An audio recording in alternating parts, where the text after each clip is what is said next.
তুমি কি আমার মতন হারিয়ে গিয়েছো? তুমি হারিয়ে গিয়েছো? তুমি আমাকে একটা ঝালমুড়ি কিনে দিবে? আমার কাছে না টাকা নেই। সমস্যা নেই, মামুনি আসলে তোমাকে টাকাটা ব্যাক করব। কি বলো, শুধু তো ঝালমুড়িই খেতে চাইছো, কোনো সমস্যা নেই। এই মামা, একটা ঝালমুড়ি দেন তো।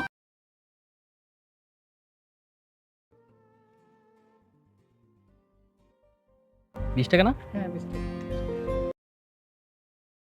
এই মেয়েটা কি? এই মেয়ে হ্যাঁ। ফ্রেন্ড। শুধু ফ্রেন্ড নাকি গার্লফ্রেন্ড? Ex girlfriend. ধরা পড়লে সবাই এক্স হয়ে যায়।